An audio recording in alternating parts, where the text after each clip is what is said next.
প্যালেস্টাইনকে আনুষ্ঠানিকভাবে স্বাধীন ও সার্বভৌম রাষ্ট্রের স্বীকৃতি দিয়েছে আর্মেনিয়া। শুক্রবার দেশটির পররাষ্ট্র মন্ত্রণালয় এই ঘোষণা দেয়। এই ঘোষণা দেওয়ার পরপরই ইসরায়েলে নিযুক্ত আর্মেনিয়ার রাষ্ট্রদূতকে তলব করা হয়।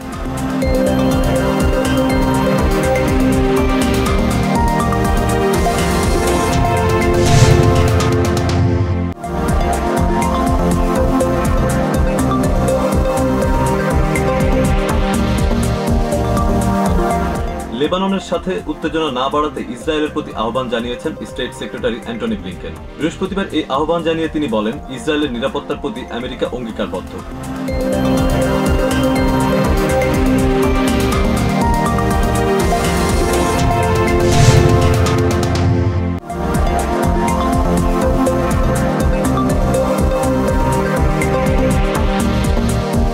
24 ঘন্টা যেতে না যেতেই আবারও নিউ জার্সি ট্রানজিটের সমস্ত পরিষেবা স্থগিত করেছে কর্তৃপক্ষ।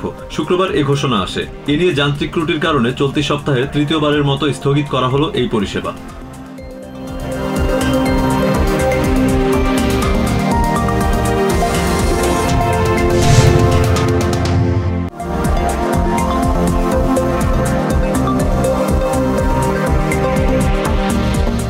নিউ ইয়র্কের সম্পদ জালিয়াতির মামলা থেকে বিচারক আর্থার এনগোরনকে সরিয়ে দেওয়ার আবেদন জানিয়েছেন ট্রাম্পের আইনজীবীরা। তাদের অভিযোগ, আর্থার বিচারিক আচরণবিধি ভঙ্গ করেছেন। বৃহস্পতিবার 24 পৃষ্ঠার ওই আর্জি পেশ করেন ট্রাম্পের অ্যাটর্নিরা।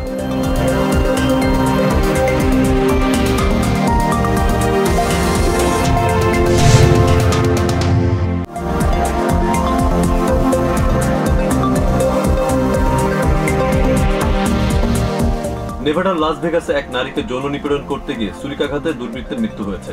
মঙ্গলবার ইস্ট চার্লসটন অ্যান্ড পেকোসোর কাছে এই ঘটনা ঘটে। ওই নারীকে যৌন নিপীড়ন থেকে রক্ষা করতে দুর্বৃত্তের উপর ছুরিকাঘাত করেন এক ব্যক্তি।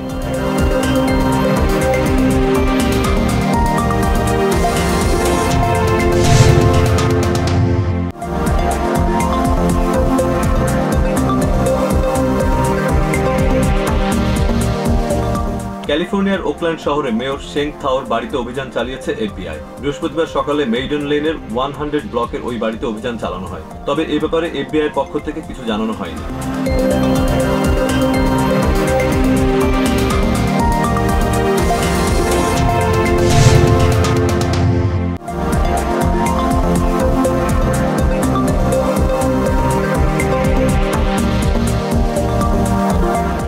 বাংলাদেশে পৌঁছেছে হজের প্রথম ফিরতি ফ্লাইট। শুক্রবার ভোর 5:30টায় হযরত শাহজালাল আন্তর্জাতিক বিমানবন্দরে অবতরণ করে হাজিদের বহনকারী বাংলাদেশ বিমানের ফ্লাইটটি। 22 জুলাই পর্যন্ত চলবে ফিরতি ফ্লাইট।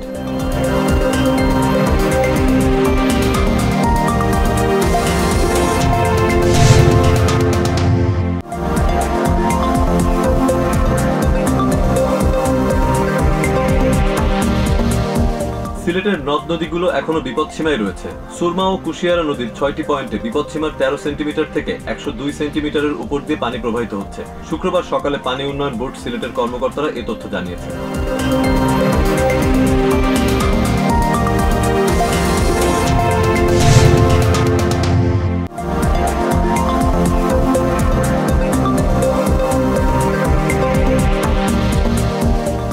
টি-20 বিশ্বকাপের সুপার 8-এ অস্ট্রেলিয়ার কাছে বৃষ্টি আইনে 28 রানে হেরেছে বাংলাদেশ। বৃহস্পতিবার ওয়েস্ট ইন্ডিজের অ্যান্টিগায় টাইগারদের 8 উইকেটে 140 রানের জবাবে 11.2 ওভারে 2 উইকেটে 100 রান তোলে আজিরা।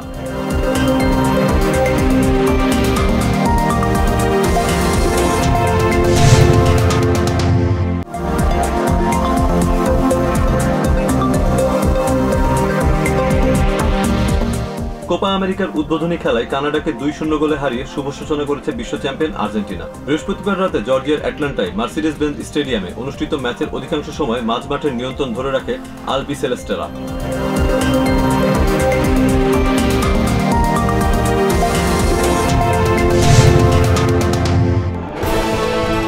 সৌজন্যে সোশ্যাল ইসলামী ব্যাংক PLC।